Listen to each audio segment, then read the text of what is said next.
Informate en ecomedios.com. Seguinos en Twitter, @ecomedios1220. Las claves de la información, seguilas en Asteriscos, con José Calero e Iván Damianovich.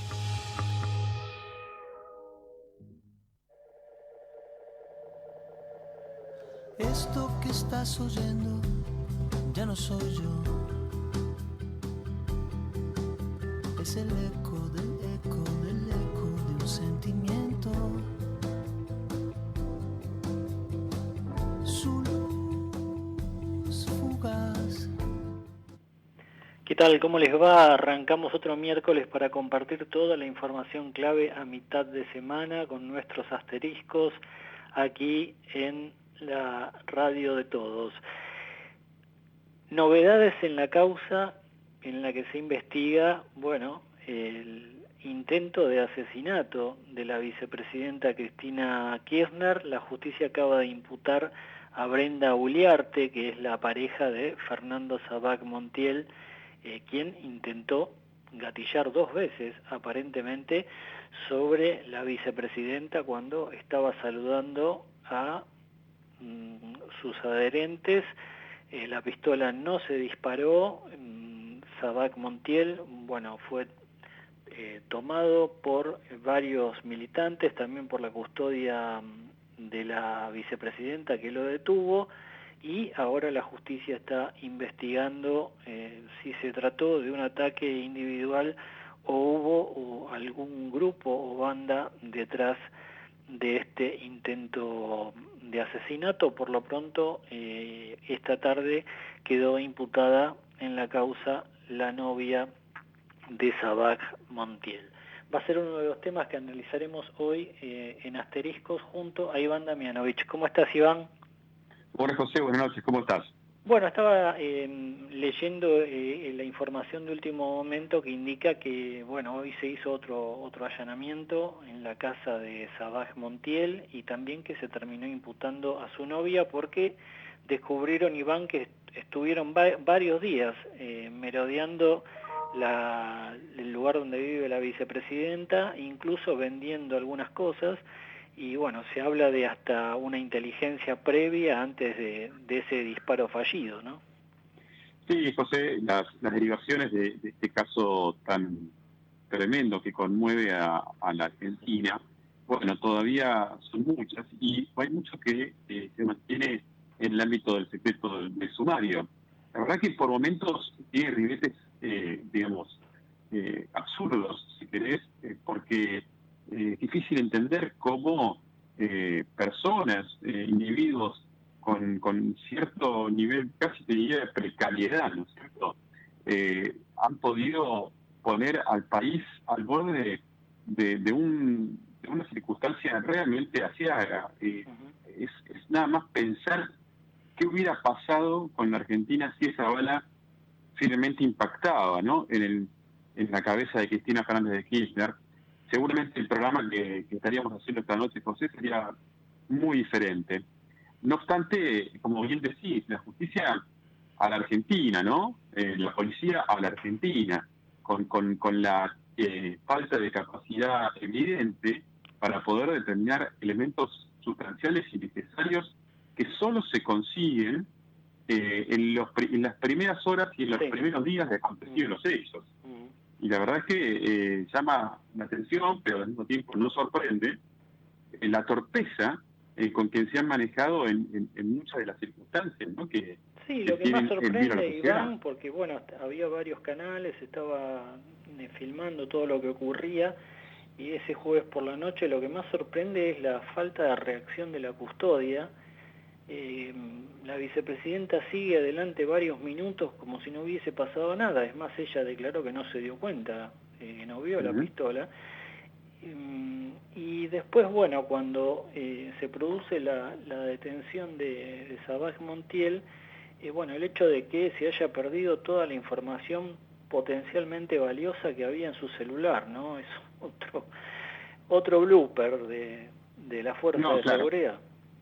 De todas maneras, José, dentro de todas las malas noticias, podemos decir que se está recuperando alguna información de estos celulares, se está trazando los vínculos de esta pareja tan peculiar, y por supuesto también es de esperar que en los próximos días haya novedades. Ahora, hasta hace nada más 2 días se establecía la hipótesis del lobo solitario, de una persona casi desequilibrada, con algunos rasgos digamos, de antisemitismo, de extrema derecha.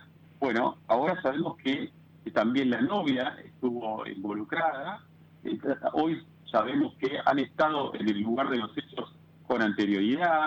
Es decir, hay una planificación en el atentado frustrado contra la vicepresidenta. Pero vamos a ver con el correr de los días, José, cuáles son estas ramificaciones.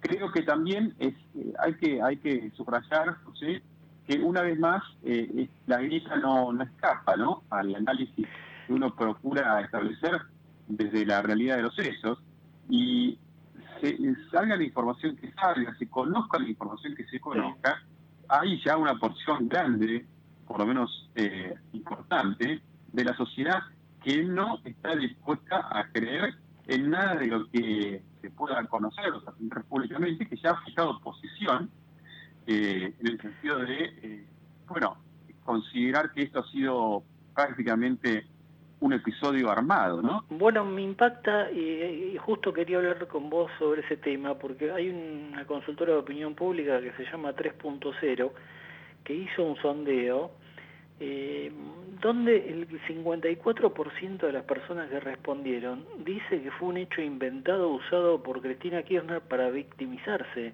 Es impactante, sorprendente, porque... Perdón, ¿cuánto me dijiste, José? 54% de los consultados dio esa respuesta.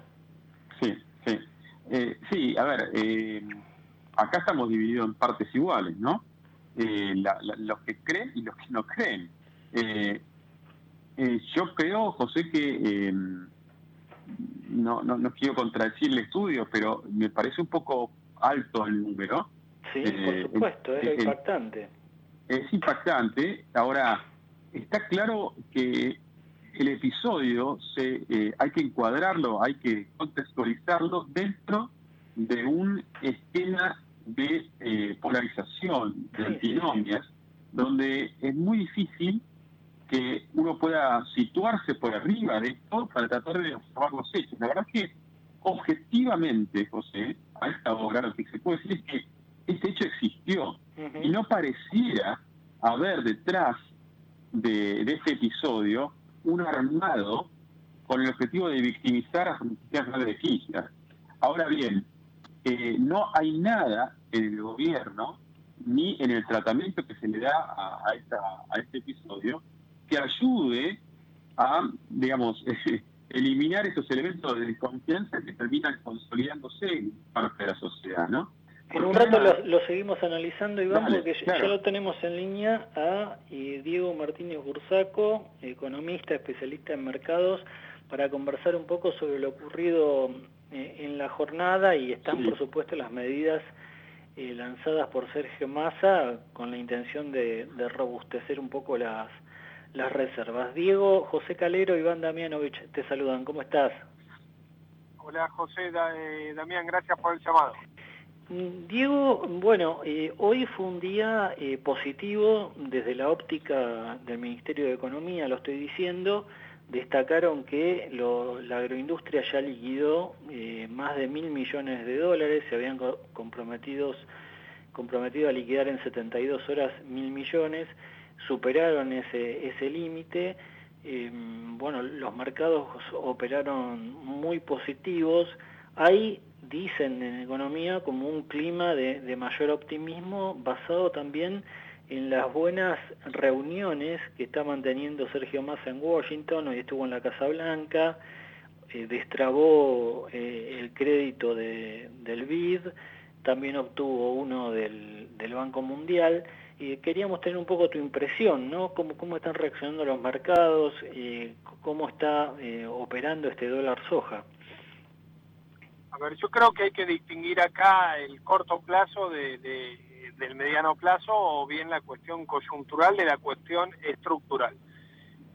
Tanto el dólar soja, que entró operativamente el día lunes, ¿sí?, como esos anuncios que mencionabas vos respecto a nuevos desembolsos de organismos internacionales, que parte de eso irían directamente al fortalecimiento de reservas, es una buena noticia para atender lo coyuntural, digamos, ¿no? Es un buen puente financiero para atenderlo claramente debido a la delicada situación en la que se encontraban las reservas internacionales del Banco Central en su hoja de balance, ¿sí?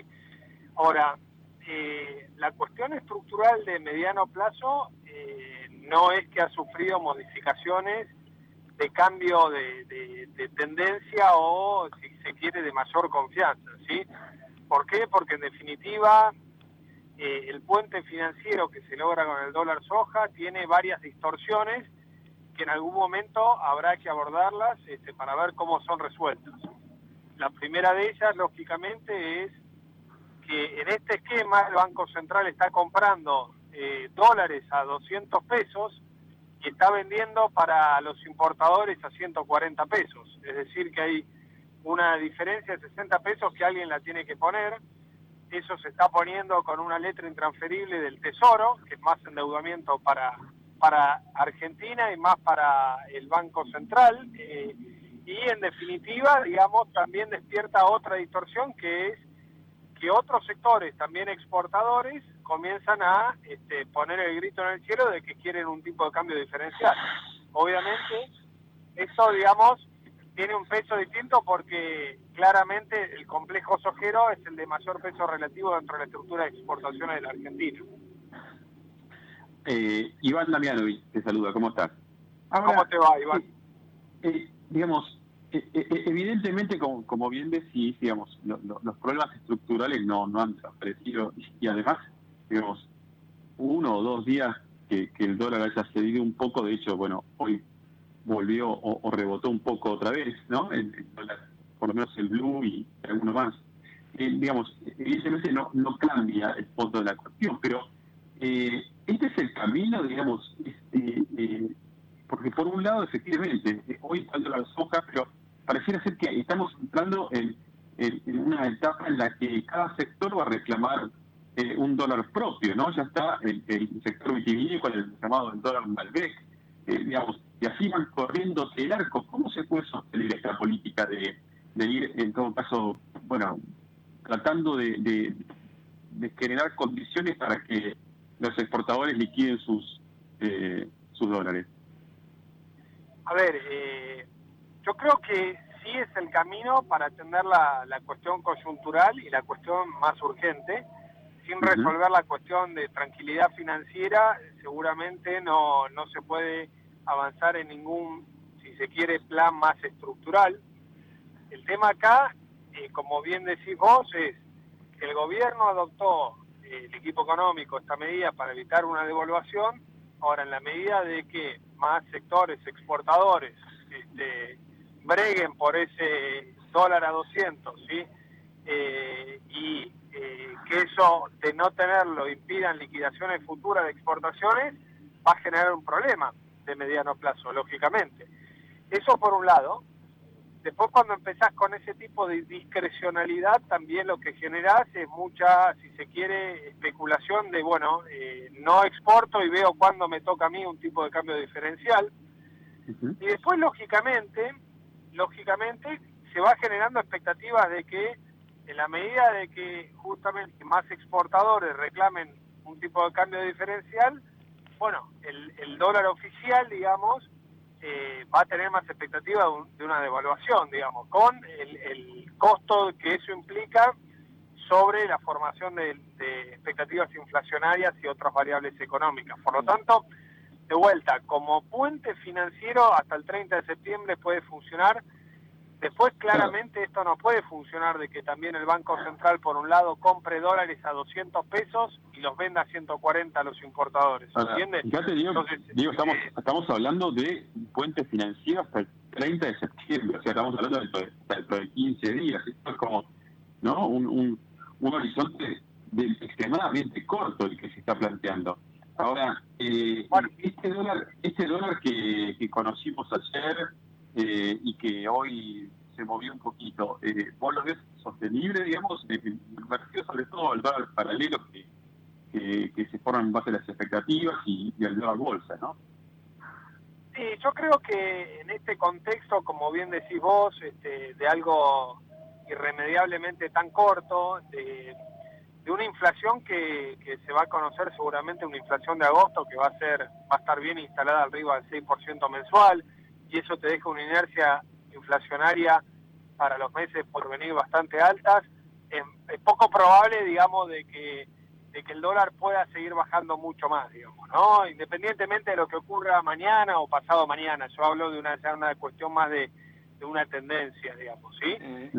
Porque justamente, cuando vos ves que hay mucha inflación acumulada y el dólar empieza a quedarse quieto, rápidamente van cambiando las expectativas de todos los inversores y de la gente en general, diciendo, bueno, el dólar no puede sostenerse mucho más en estos niveles porque está muy atrasado respecto a la suba del resto de los precios, de la inflación, y por lo tanto, bueno, estas son las consecuencias de atender las cuestiones más bien, si se quiere, coyunturales y no del abordaje estructural. Pero acá también hay un problema que no podemos soslayar, que tiene que ver con el intangible de la confianza de la gente, ya sea en el gobierno o la confianza del consumidor, como vemos indicadores muy golpeados.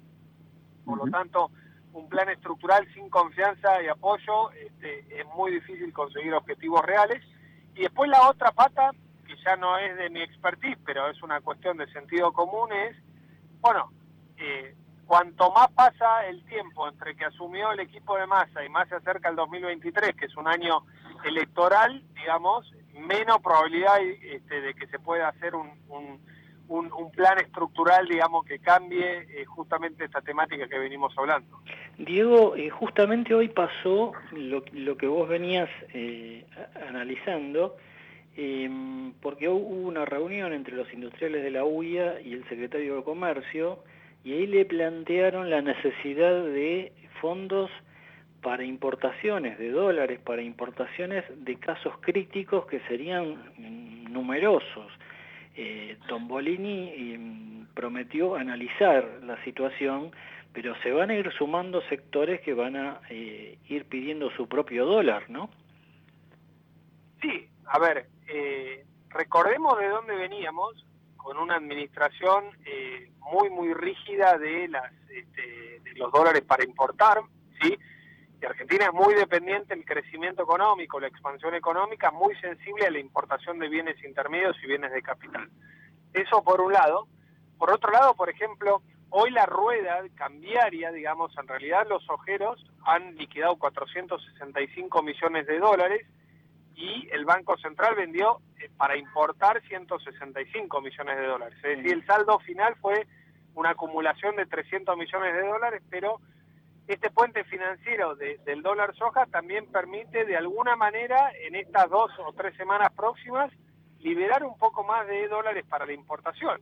Ahora, la soja que se liquida hoy a 200 no es que dentro de 3-4 semanas está generando más aumento de stock disponible de soja. Es una soja que se adelanta en base al incentivo del precio y se liquida hoy, digamos, ¿no? Entonces, a lo que voy con el tema estructural es que para mí de aquí a los próximos meses o hasta el cambio de administración en 2023 vamos a seguir con una situación de administrar la escasez, tanto para el lado de las importaciones, ¿sí?, como para el lado de los que quieren liquidar exportaciones pero a un tipo de cambio más alto. Y tengamos en cuenta, Diego, algo que ya se está notando, según mencionan agencias de turismo y especialistas en el tema, que con los futboleros que son los argentinos están a la cabeza de quienes quieren viajar al Mundial de Fútbol de Qatar en noviembre, y eso va a significar también una salida de divisas, ¿no? Bueno, al margen de lo que venimos hablando, de los dólares comerciales, digamos, para exportación e importación, tenés que, por un lado, en junio y julio aproximadamente el saldo deficitario de la balanza de turismo fue entre 700 y 800 millones de dólares. Es decir, fue más la demanda de dólares de gente que viajó al exterior de los extranjeros que vienen acá, digamos, ¿no? Y a eso también le tienen que sumar aproximadamente en promedio unos 500 millones de dólares que compra el argentino de dólar atesoramiento. Es decir, que sin contabilizar el canal estrictamente comercial de exportaciones e importaciones, bueno, cada mes el Banco Central arranca con un balance deficitario de entre 1.200 y 1.300 millones de dólares. Claramente, digamos, hay algo que no cierra en la macroeconomía y es un desequilibrio que no es muy sustentable. Por lo tanto, eso yo digo de administrar la escasez viene por ese lado, porque no hay dólares para todas las necesidades. Claro, digo la última por mi parte, inflación anual este año, ¿cómo la estás viendo? ¿Con qué inflación anual estamos cerrando? ¿Y cómo ves la inflación para el año que viene? A ver, se va a conocer pronto el dato de inflación de agosto. Ahí la inflación interanual va a estar cerca del 80%. Me parece a mí que con la inercia que tenemos y con la ayuda, le hace entre comillas esto, que la inflación le da a través del impuesto inflacionario a la recaudación impositiva, vamos a estar en torno al 90% en el mejor de los casos, ¿sí? Y eso te deja una base y una inercia inflacionaria muy alta para el año que viene, con el agravante de que seguramente al ser un año eleccionario el gasto público puede acelerarse y eso retroalimentar todo lo que es la inflación. Por lo tanto, no soy bastante optimista respecto a que haya una baja pronunciada el año que viene. Tenemos un piso del 70% y luego, digamos, veremos en función de cuánto se agranda esos desequilibrios macroeconómicos. Diego, gracias, que te vaya muy bien. Gracias a ustedes, buenas noches. Bien, era Diego Martínez Bursaco, jefe de Research de InView, la casa de inversiones, y bueno, esta estimación muy alta, ¿no?, de inflación, muy que alta. No va a terminar este año, sino que va a dejar un arrastre muy fuerte para el 2023. Ya seguimos. Asteriscos. Información clave a mitad de semana.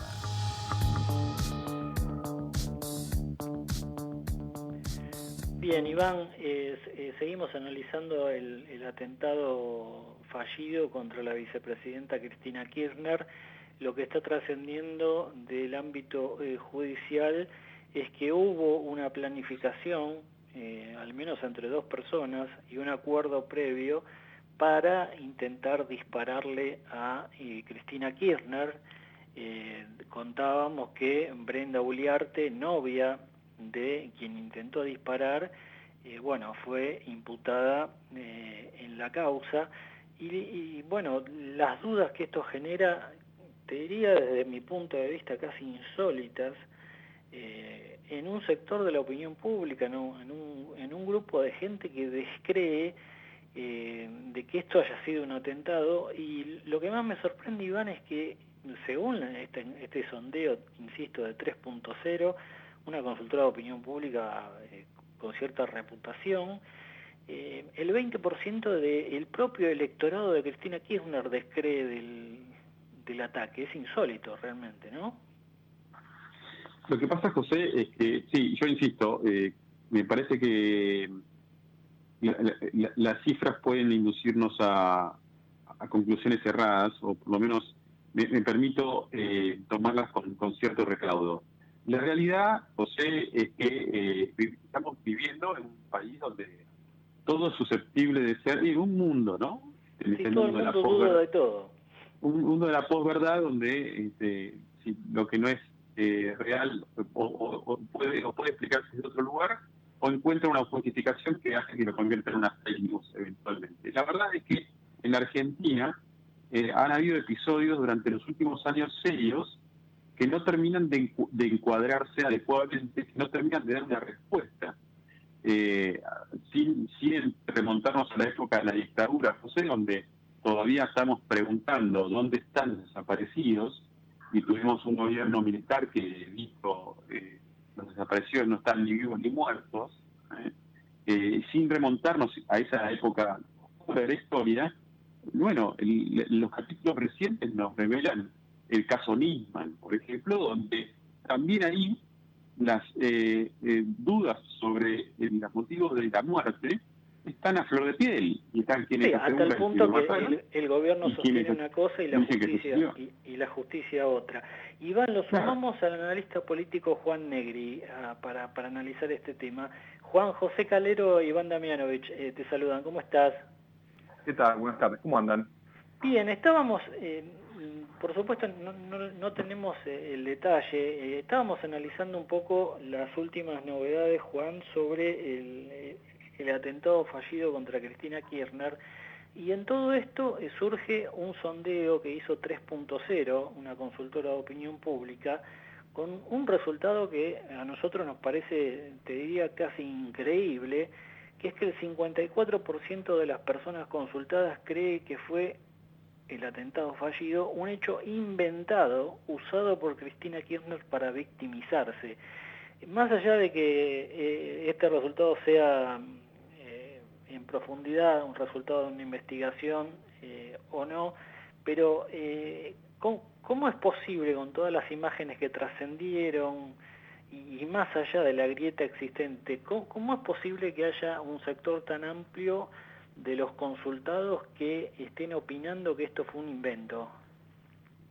Bueno, creo que tiene que ver mucho con la desafección política que hay en Argentina, con la desconfianza, que por supuesto, creo yo, está atravesada también por el muy mal desempeño, ¿no?, de la economía argentina en los últimos tiempos, que genera muchísima frustración, desencanto, etcétera. Creo que se ve algo parecido con las causas de Cristina Kirchner, ¿no? Es decir, para la mitad de la población, y obviamente estos datos, si uno los mira con atención, hay una correlación casi perfecta entre los que piensan que el atentado estuvo armado y los que piensan, por supuesto, que Cristina Kirchner ya es culpable, y los que piensan que es una operación de la justicia macrista. Entonces, estamos en una época, creo yo, en Argentina de muchísima desafección, insisto, de muchísima desconfianza con los liderazgos políticos, y eso se traslada a este tipo de cosas que estamos viendo. Y agrego también, en un mundo de noticias falsas, donde proliferan mecanismos muy sencillos de difuminar, de difundir noticias falsas que pasan por ciertas, yo creo que este fenómeno se termina acrecentando. Es decir, yo uso redes sociales y la verdad es que la cantidad de posteos de gente que asegura que uno puede ver que esto está armado, porque fíjense, el arma dónde está y el custodio. Estamos en un mundo donde es difícil confiar, ¿no? Es difícil confiar. Ahora, Juan, buenas noches. Iván Damianovich, ¿cómo estás? ¿Qué tal? Más allá digamos, coincido plenamente en esta dificultad de poder confiar y establecer parámetros mínimos de verdad, ¿no?, en el mundo en el que nos movemos, llega un momento en el que uno tiene que cerrar los ojos y decir, ok, vamos para acá, hay que elegir a esta persona a tal otra, que es la hora de la elección, ¿no?, eventualmente. ¿Cómo crees que puede impactar esto en la figura de Cristina Fernández de Kirchner, con todo este contexto de nebuloso que estás describiendo, y en el frente de todos, ¿no?, que pareciera que, bueno, de alguna manera se vio encontró una causa para reunificarse? A mí me da la impresión de que electoralmente al final no va a tener tanto impacto, porque me da la impresión de que la mayor parte de los argentinos ya conoce a Cristina Kirchner, tengan una opinión buena o mala. Lo mismo pasa, por supuesto, con Mauricio Macri, ¿no? Son dos dirigentes con altísimos, por supuesto, es obvio, fueron presidentes, con altísimo grado de conocimiento. Entonces me da la impresión de que todo esto que hablábamos recién de cómo procesan el atentado tiene que ver con, por supuesto, cuál es la opinión, en este caso, sobre Cristina. Los que se sienten agraviados, sectores que piensan que la democracia está en peligro y que de alguna manera han manifestado eso en la discusión pública en estos últimos días, ya son votantes del Frente de Todos, así que al final del día no sé si hay tanto cambio en la aguja electoral. Me da la impresión de que en los primeros días había mucha confusión, no sabíamos para dónde podían desarrollarse los acontecimientos, a mí me da la impresión de que no cambia tanto, ¿no? De que los que piensan que está armado no son votantes de Cristina, los que piensan, por supuesto, insisto, que esto es un agravio a la democracia, la figura de Cristina, ya son votantes, me parece que no cambia mucho. Sí estoy de acuerdo con vos, le dio al gobierno un norte discursivo, por lo menos, en estos días. La puso no Cristina. Es poco, ¿no? Porque me parece que estaba atravesando un proceso gradual de desintegración en algún sentido, con el enfrentamiento feroz entre la presidenta y el vicepresidente, el ajuste económico, los sinsabores, y bueno, todo lo que vino después de las elecciones del pasado, que en algún punto las propias expresiones populares, manifestaciones de movimientos sociales, sindicatos, CGT, cierta incomodidad en pertenecer a un mismo espacio que ahora pareciera, bueno, haber pasado a un segundo plano detrás de la causa que los convoca, ¿no? Que es la defensa de Cristina. Definitivamente, sabemos que el peronismo también simbólicamente es poderoso, hace uso de una serie de rituales que son muy convocantes, que unifican. El viernes en la plaza, ahí también se mete toda la discusión sobre si tendría que haber sido feriado o no, pero más allá de meternos en eso, le dio como, incluso diría que les dio una excusa para encontrar un poco de alivio. Y también eso está apoyado, por supuesto, por cierto hecho de cierta paz masista, la podríamos llamar, ¿no? Cierto alivio en algunas variables macroeconómicas. Hay dudas sobre la sostenibilidad de eso, digamos, si el gobierno está comprando tiempo o no, pero lo cierto es que algunos variables económicas que solemos mirar, como el dólar paralelo, etcétera, hay cierta calma, están menos nerviosos, y eso ha generado, me parece, en el frente de todos, insisto, un clima un poco más sosegado, porque no estoy diciendo que estén contentos con el atentado de Cristina ni nada por el estilo, pero sí que por lo menos les ha dado, y el contexto macroeconómico también, les ha dado como una oportunidad de insisto, como una cierta tranquilidad. Juan, si bien es temprano para plantearlo, estamos a septiembre, falta mucho para las presidenciales del año próximo, pero ¿te da la impresión de que esto potencia un poco o mucho tal vez la posibilidad de una candidatura de Cristina Kirchner? Yo creo que antes del atentado Cristina lo está pensando, es decir, lo estaba pensando y lo sigue pensando. Es decir, creo que no es algo que haya cambiado por el atentado. Yo estoy convencido de que ella lo está barajando. Hay una presión de algunos de sus seguidores, sí, eso está claro, de que tiene que ser ella. Está claro que el modelo de elegir a alguien que lo haga por ella, es decir, el modelo Alberto, está claro que hoy es poco creíble, ¿no? Es decir, si Cristina dice, bueno, va a ir tal persona y yo acompaño de atrás, etcétera, me parece que electoralmente hoy no es un producto que venda muy bien después de la experiencia de Fernández. Creo que, por supuesto, hay líderes en el peronismo que tampoco quieren ser Alberto, ¿no? ¿Qué líder peronista hoy vos le decís, mira, vos vas de presidente, Cristina te acompaña? ¿Qué líder político acepta, después de lo que pasó con Alberto, ¿no? Es que nadie, Massa parece estar jugando un poco con esa idea, pero me parece que no, es un callejón un poco sin salida esa disyuntiva. Yo creo que ella lo está pensando,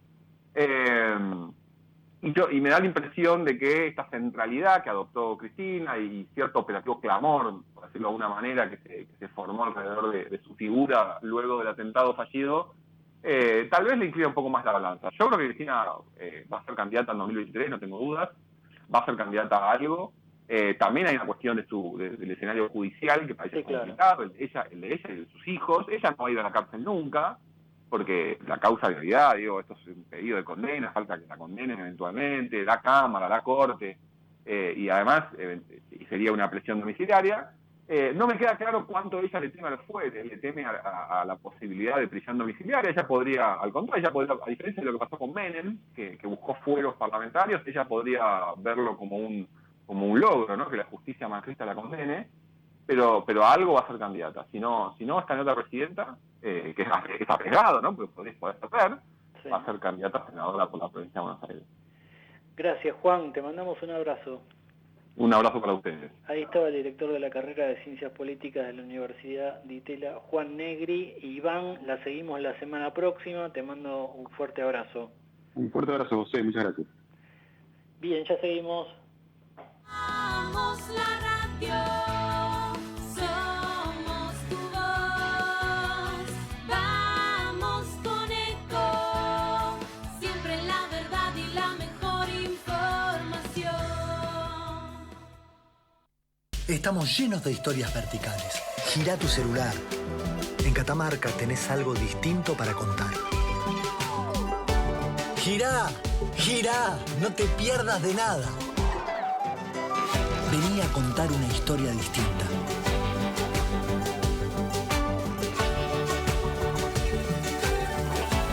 ¿Querés descubrir algo distinto? Girá y vení a Catamarca.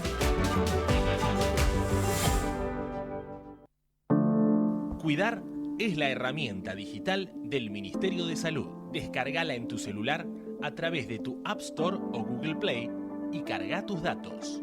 La aplicación te permite hacer un autodiagnóstico, acceder a tus certificados y consultar el resultado de tu hisopado. Ahora podés acceder a la información provista por el Ministerio de Salud y ver tu diagnóstico COVID-19 de forma rápida y sencilla. App Cuidar. Sigamos cuidándonos. Gobierno del Pueblo de Merlo. Intendencia Menéndez. Informate en ecomedios.com. Seguinos en Facebook. Ecomedios Live. Acompañan a José Calero en Asteriscos. ¿Sacando fotos con el celu? No, depositando cheques en el banco. ¿Eh? Ahora en Banco Credicop tenés Cheque Móvil, la forma simple y práctica para depositar virtualmente los cheques físicos de tu empresa, desde tu celular a través de Credicop Móvil. Podés digitalizar y depositar cheques al día o de pago diferido y no tiene costo adicional. Cheque Móvil, tu tiempo es para vos. Conoce más en www.bancocredicop.coop. Banco Credicop Cooperativo, la banca solidaria. Cartera comercial. Más información en www.bancocredico.coop o a través de Credicop. Responde al 0810-888-4500. Desde el día 1 estamos transformando y no paramos porque tenemos un plan. Seguir mejorando la calidad de vida de todos nosotros. La transformación no para. Buenos Aires Ciudad. Conoce más en buenosaires.gov.ar/transformación. ProPymes cumple 20 años. Trabajamos junto a nuestras pymes para mejorar la competitividad y proyectarnos al mundo. Somos ProPymes, el programa del Grupo Techint para el fortalecimiento de su cadena de valor. Encendé Electrónica Argentina. Productos de calidad internacional fabricados por nuestra gente. AFARTE, Asociación de Fábricas Argentinas Terminales de Electrónica. Llegaron los nuevos préstamos personales del Bicentenario del Banco Provincia. A tasa fija y con la cuota más baja del mercado. Gestionalo 100% online desde BIP, de manera rápida y segura. Grupo Petersen, desde 1920, construyendo el país. Llegó Quantium, el nuevo combustible premium de Axion que nace de la autosuperación, del desafío de desarrollar una tecnología que limpia el motor al 100% en solo 2 tanques, optimizando el consumo para que llegues cada vez más lejos, para obtener el máximo rendimiento en cada litro. Nuevo combustible premium Quantium, supera los límites. Encontralo en las estaciones Axion Energy. Comparado con nuestra formulación anterior, de acuerdo a los ensayos ASTM D6201 XUD 9IDW10B, estándares de la industria, el motor se limpiará completamente en 2 tanques. Los resultados pueden variar según el vehículo y el uso. Convivir es cuidarnos. Legislatura de la Ciudad Autónoma de Buenos Aires. BGH, más de 100 años de historia en la innovación, el desarrollo y la comercialización de productos y servicios tecnológicos de vanguardia para personas, empresas y gobiernos. Bien, 42 minutos pasaron de las 20, seguimos en Asteriscos, información clave a mitad de semana por nuestra Ecomedios 1220. Bueno, ya tuvimos el panorama económico con Diego Martínez Bursaco y también el análisis político con Juan Negri de la Universidad de Itela y, por supuesto, observando toda la información que sigue llegando sobre la causa judicial abierta por el atentado fallido a la vicepresidenta Cristina Kirchner. Pero queríamos traer más información, más detalle, más análisis sobre lo que está ocurriendo en el mercado cambiario, la gira de Sergio Massa por Estados Unidos, hoy estuvo en la Casa Blanca, destrabó algunos créditos, Lo tengo en línea a Eugenio Marí, economista jefe de la Fundación Libertad y Progreso. Eugenio, José Calero te saluda, ¿cómo estás? ¿Qué tal? ¿Cómo estás? Bueno, finalmente hubo dólar soja en serio, no como la versión anterior. Se le reconocen 200 pesos a los productores que vendan su producción de soja hasta el 30 de septiembre. ¿Fue un manotazo de ahogado desde tu punto de vista, Eugenio? Bueno, fue realmente la consecuencia de una situación límite de la Reserva del Banco Central, ¿no? A ver, cuando se lanza el dólar soja, las reservas propias del Banco Central, es decir, las que no son básicamente de otros y están en el Banco Central, eran 1.000 millones de dólares, y lo cual alcanza para menos de una semana de importación. Con lo cual, ante esa situación límite, evidentemente había que tomar medidas, y apareció básicamente el gobierno yendo a buscar a los que explican la principal oferta de dólares que hoy existe, que son los exportadores de soja. Bueno, hoy los exportadores, justamente aceiteras sobre todo, y cerealeras, informaron que ya en 72 horas, el lunes, martes y miércoles, liquidaron más de 1.000 millones de dólares, que es lo que le habían prometido a Massa, y para todo septiembre se espera alcanzar un poco más, dicen fuentes del sector empresariado, de los 5.000 millones de dólares prometidos. Por supuesto, esto es un adelantamiento también de liquidaciones, después habrá que ver qué pasa en octubre, noviembre, diciembre, pero el sector agroindustrial y los productores aprovechando el dólar a 200 y el sector agroindustrial cumpliendo la promesa. Massa, cuando asumió, Eugenio dijo 5.000 millones de liquidaciones, objetivo que parece se va a poder cumplir, y 2.000 millones de destrabar préstamos de organismos internacionales, algo que ayer destrabó lo del Banco Interamericano de Desarrollo, incluso se subió un poco más la cuota de préstamos. Hoy destrabó Banco Mundial y parecería ir camino a tener unos 2.000 millones más entre este mes y octubre. Esos 7.000 millones de ingreso de divisas le daría cierta tranquilidad a Massa y su equipo económico para sostener el peso, ¿o te parece que en algún momento va a tener que ir a una devaluación?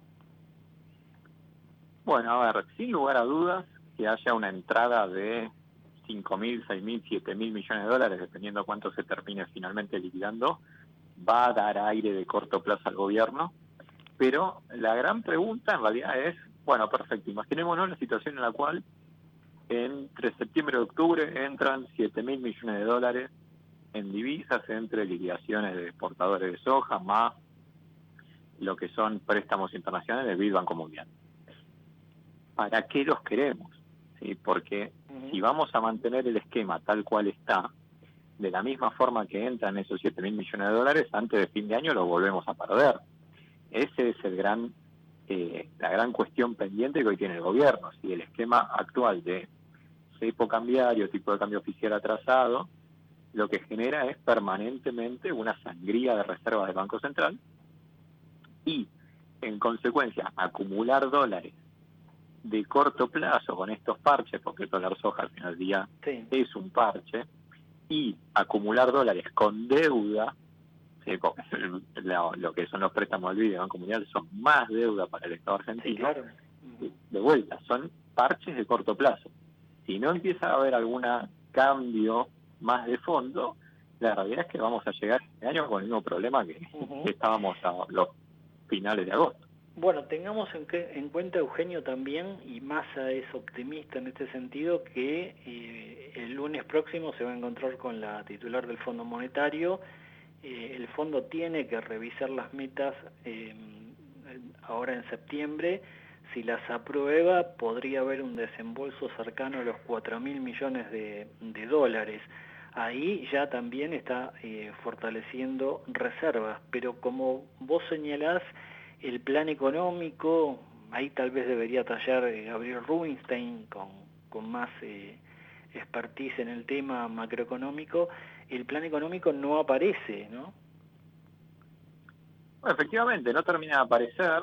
La realidad es que el kirchnerismo, en lo que han sido las últimas 2 décadas de su historia política, siempre ha sido bastante enemigo de presentar planes económicos. Sí, sí.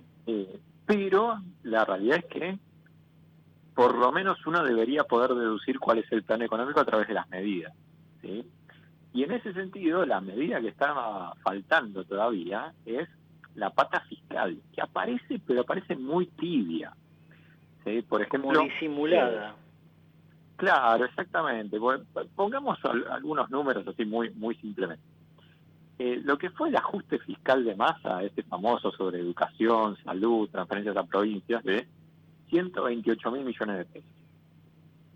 Que si uno lo pone así, 128.000 millones de pesos, puede parecer mucho. Pero del otro lado, el Banco Central, cuando subió la tasa de interés, los intereses de la deuda, o sea, los intereses de la LELIQ, le subieron en más de 250.000 millones de pesos, con lo cual todo el ajuste fiscal de los 128.000 se deshizo con lo que fue el aumento de intereses por deuda del central, con lo cual al final del día el gobierno está en una situación, el gobierno consolidado, ¿no? el Tesoro más el Banco Central, está en una situación todavía más comprometida. ¿Qué quiero decir con esto? Que básicamente si no hay señales de austeridad fiscal del Tesoro más contundentes, bueno, lo que no empecemos a ver del lado del Tesoro lo vamos a ver colapsando desde el lado del Banco Central, que tiene niveles de deuda realmente elevadísimos. Eugenio, la última muy puntual. En una semana exactamente el INDEC informa la inflación. Hay cierto consenso de que va a andar por encima del 6.5%, ya tuvimos 7.4% en julio. ¿Cuál es la estimación que están haciendo desde la Fundación? Bueno, para agosto efectivamente estamos un poquito por encima de 6%, pero tal vez lo más preocupante es que para septiembre también ya nuestras proyecciones, en base a los datos de la primera semana, nos hablan de que nuevamente en septiembre vamos a estar por encima del 6%, con lo cual ya vamos a cruzar la barrera del 80% anual de inflación y nos vamos a acercar peligrosamente a los 3 dígitos de inflación. Sí, porque te queda un arrastre para el año próximo, claro. Claro, y todo eso sin que haya un ajuste del tipo de cambio oficial. Con lo cual, realmente la situación en términos inflacionarios es muy preocupante y por eso yo insisto que si no hay un ajuste fiscal del lado del Tesoro mucho más contundente, la situación patrimonial del Banco Central se va a complicar, y que la situación patrimonial del Banco Central se complique básicamente es que el peso acelere su pérdida de valor. Eugenio, gracias, que te vaya muy bien. Por favor, muchas gracias a ustedes. Ahí estaba el economista Eugenio Marí, economista jefe de la Fundación Libertad y Progreso. Antes de pasar al amigo Juan Paulenco, que regresa con su columna de la provincia de Buenos Aires, información que acaba de llegar desde la misión de Sergio Massa en Washington. Se reunió con empresarios de la compañía minera Río Tinto, que aprobó una inversión de 190 millones de dólares para desarrollar en Salta el proyecto de litio Rincón, cuya proyección comercial inicial es de 3.000 toneladas de producción anual de carbonato de litio grado batería, clave para los autos, por supuesto. Así que en su pasada de gorra, para decirlo un poco vulgarmente, Massa acaba de recaudar otros 190 millones, inversiones del extranjero para la Argentina. Ahora sí, lo presentamos como se debe al amigo Juan Paulenco. Ahora, las claves de la información bonaerense en Asteriscos. ¿Cómo estás, querido Juan? Feliz regreso. Gracias, José. Buenas noches para todos y bueno, placer estar nuevamente contigo.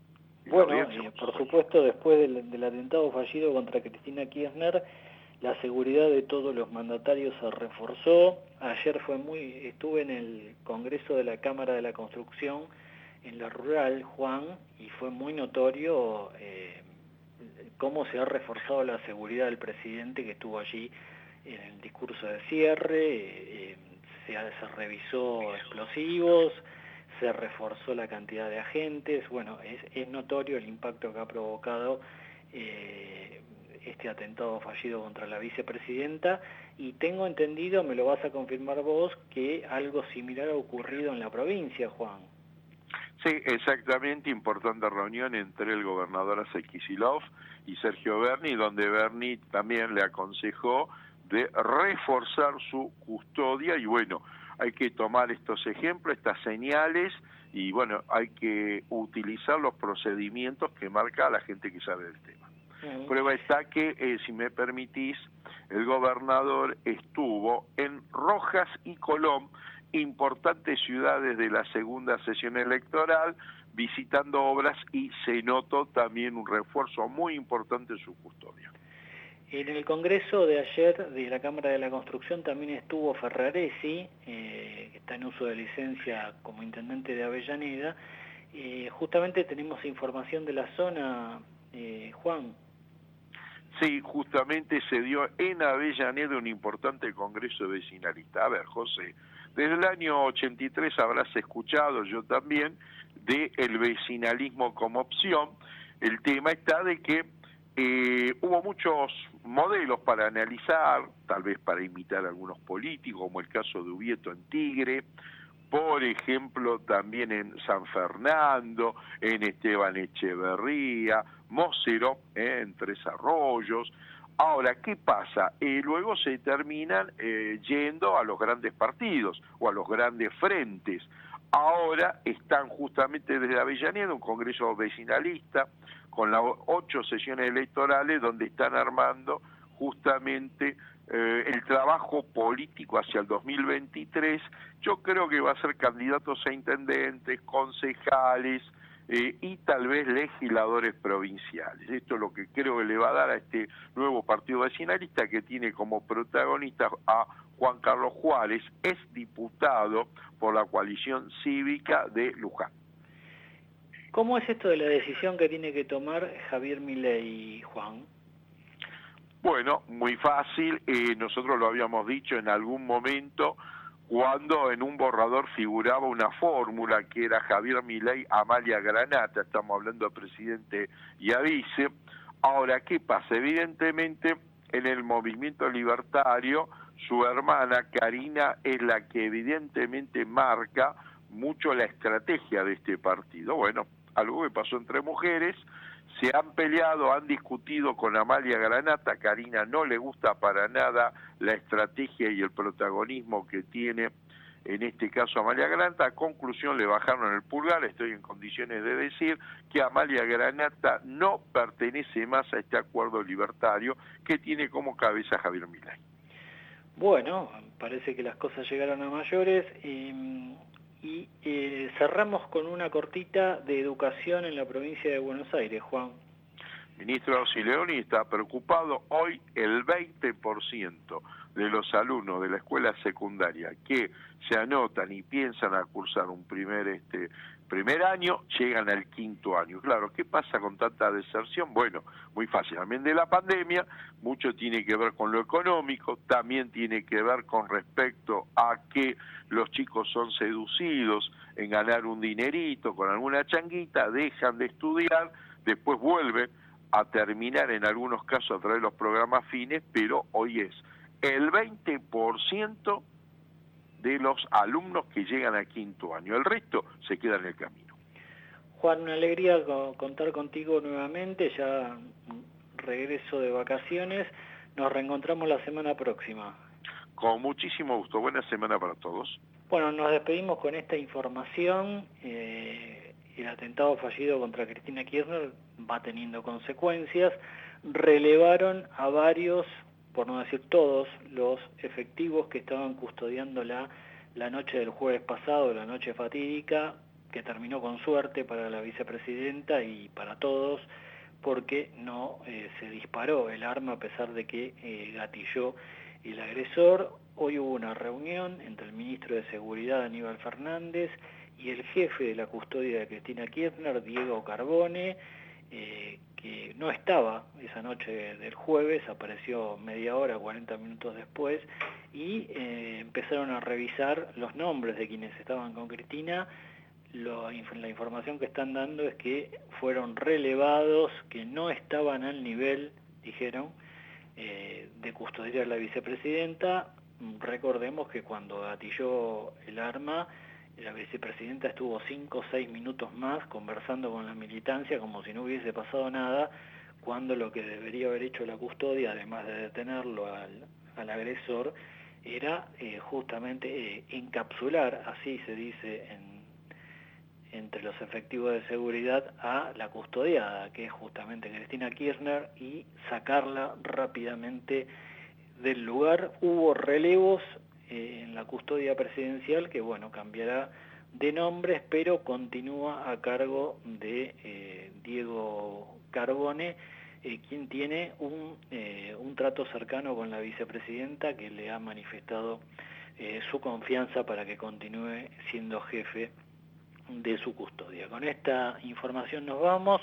Nos reencontramos como siempre el miércoles próximo desde las 20 con asteriscos, información clave a mitad de semana por nuestra Ecomedios 1220. Chau. Oh, Cinnamon, where you gonna run to? Cinnamon, where you gonna run to? Where you gonna run to? All on that day, will I run to the rock? Please hide me and run to the rock. Please hide me and run to the rock.